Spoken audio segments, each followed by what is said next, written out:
Alright guys, so it's been a while, but we are at Enjuku with Bub, the head fabricator, engineer, amazing man that has been putting non-stop work in on the S15. Now we don't really have too much time, so I figure probably the best way to go about this, we'll kind of walk around the car, point at stuff, and just kind of say what's been going on. And sounds good. Alright, let's start with the back. Where'd it go? I made it disappear. Okay, I don't know how crazy we should go into detail as to, like, we could spend 20 minutes explaining why you cut the rear end off the car. Maybe we'll just kind of briefly go into things, so if someone isn't familiar with why you would want to cut the rear off of a car. Because FD drivers like to back their cars into walls all the time. Serviceability is the important thing. He doesn't mean like back into the wall in a parking space. He means like ride the wall with the back bumper, like drag the bumper on the wall. I don't know, I've seen some back end. Well, no. I'm just thinking like someone who doesn't know anything about drifting might be picturing someone like literally in a parking lot just back into a wall. Oh. Yeah. Well, that's just parking issues. Yeah. Not parking into a wall. Big hole here, which I think was here before, right? Like I think you already had it cut in the last video. Cut out pretty early. Which is going to be for the Rad Fuel Cell that actually just came in the mail. So Radium makes probably the raddest fuel stuff, and this thing right here, you guys are gonna think we're crazy because we just spent so much time designing the whole surge tank setup in the Skyline. This is everything and all the lines that we that we have in the Skyline, but in one package. So like this actually goes into the fuel cell, and this is the surge tank right here. So instead of having a million lines, you have the pump that feeds into here, you have the two pumps that feed the motor, and then when this gets full, it just overflows back into the fuel tank. Use it as either if you have so much horsepower that you need 3 pumps, you can run 3 pumps, or you can set this up so that you have, like if this was a primary, you can have a secondary already wired sitting in there, and you can just flip wires around and flip plumbing around, and you can, in less than a few minutes, have your car running. We are going to be using the D-Works pumps with this setup, and they are very reliable, but the main complaint that you would have with this setup compared to the surge tank setup that we have in the Skyline would just be serviceability, since you do have to like disassemble it and stuff. So he's essentially saying is if one pump goes bad, you can just flick a switch and use a backup pump if you're not running all 3 pumps, which we probably won't at only 300 horsepower. 300? Inside, I don't think the dash was in the car before. I really like the touch of the red spray paint in the little cluster area. We'll make that go away. Yeah, you did great work on that red spray paint. Oh, I did not do that. No, it was already like that. Gusset wise, I'm an entirely huge fan of gussets. Any comments? I guess if you need them, use them. If you put the cage in right, you can actually weld to the car itself, and you don't need gussets. A good fabricator can get as many points. I have seen people actually run entire beads. I haven't been able to do that yet, and I praise those who can. Those are very awesome guys. But being able to get them in close enough that you can do the whole bead, that's amazing.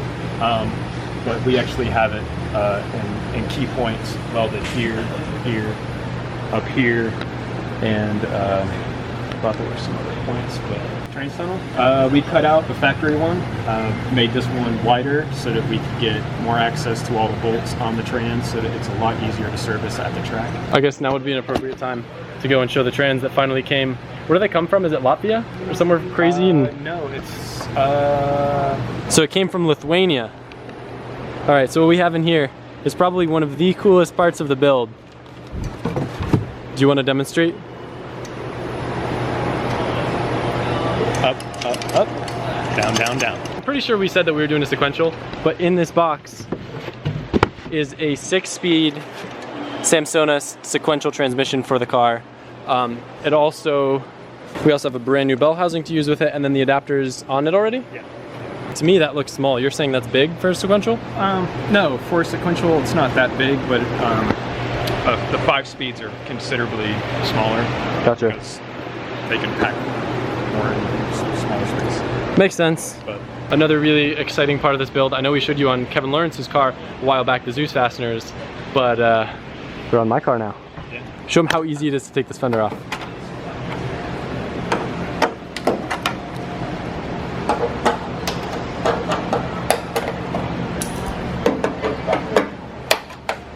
Tell me about how the fitment on this Vertex skid is. Amazing. Yeah? Oh my God. The best fitting. Like, thank you, Vertex. Thank you. So it seems like it is actually worth it that we kind of went a little bit baller and did the Vertex kit, because although it was a considerable bit more money, the amount less work that it's needed to make it fit nicely has been sick. So it sucks that I can't really give you guys a cool view of the car to where you can really see what it looks like, but you can get the idea of how sick this thing's gonna look. I mean, it is technically a full 50mm wide body. The cool thing about it is instead of just having over fenders and side skirts, like everything is blended together. So the side skirts actually come out with the fenders in the front and in the rear. So it makes the fitment look very, very nice. But do you have a name for these brackets? Are they like the heaven brackets or something crazy? No, they're headlight brackets that also hold the body kit. Nothing special, but They're very special. They take a long time to make. they do. They take a very. They deserve a special name. Tommy spent probably a good 2 weeks making them. So Explain the purpose? it's your primary. If you have a front end collision, this is most likely where you're gonna hit. So it's made to kind of collapse and just break, so that it doesn't screw up anything on the main part of the car. So it's easy to repair, it's easy to replace. We're going to make a fixture for it, make extras. So if you hit anybody, you can just swap parts out and get back on track, and no one will know the difference. On top of that, now the car has an entirely tubed front end, which is also very cool, because if we're ever pulling the engine on this thing, rather than having to pull it up and out, everything unbolts. So we'll literally be able to just pull everything out of the front, which I'm assuming makes life a lot easier. Oh yes. Nobody likes using cranes and tipping them, and not everybody has a lift at a track, so you can't really drop it out the bottom. So it'll have all mil-spec connects, it'll have quick releases on all the fuel lines and cooling lines and all that stuff, so everything just pops right off. Sweet. I think it's interesting. I mean, I'm just so used to having holes there in cars, or just sketchy ways of plugging it with electrical tape. So actually a nice piece that's like welded in place looks so good. So next on the agenda, Bub says the task is to build out the rear end. So pretty much get how the fuel cell is going to be mounted up. You're still waiting on the radiator, right? Yeah, the radiator's a couple weeks out. So. Gotcha. So from there, you're waiting on the seats too, so you can't really build those brackets. And then is it the engine goes in and you build around that? Yep. Once I've kind of come to a stopping point and I'm waiting on some parts for the back end, we'll move up to the engine, the trains, and get the brackets for all that stuff, and probably start making tubing for intercooler and exhaust and whatnot, and make sure everything fits the way we want. We're actually, even though it looks like there hasn't been that much done, a lot of the next stuff is going to be like much more quick paced, and I'm thinking I'll probably come by maybe next week if it works for you, and I'm going to bring the Skyline here because Bub said he'd give me a hand making a bracket for the transmission, as long as he uses my slave labor doing something to this car. Yeah, make you do the dirty work. Yeah, it's okay. I want to do stuff. I'm bummed that I don't know how to weld and I can't be trusted to do anything on the car yet. I'm excited for when it's all the stupid bolt-on stuff that I can actually do. Yeah, the reassembly will definitely be something we can help with. I'm really good at putting on shift knobs. Yeah, shift knobs. Yeah, except for the fact that this car doesn't even have a shift knob. It's literally part of the shifter. That is true. I know. You can't even put a shift knob I can't even put a shift knob on the car. You can put the e-brake knob on. Yeah. There you go. Oh, true. The knob. You mean the grip? Or the grip. Yeah. I know how to do that. That's one thing I know how to do. So I hope you guys enjoyed this brief little update. These guys here have been putting in a ton of work. And is it looking like we're gonna make the SEMA deadline? Sure, why not? Okay, no, we definitely will. Very excited. Still need to figure out a lot of stuff with this build, and I have to run, and I'm sure you have to run too. It's getting kind of late and hot. Yeah, it's so definitely hot. Anyway, thank you very much, and we will keep you guys posted next week, and hopefully have some more rad stuff. Maybe just for the heck of it, we'll put the front end together so they can get an idea of what it's gonna look like. Wide? It's wide.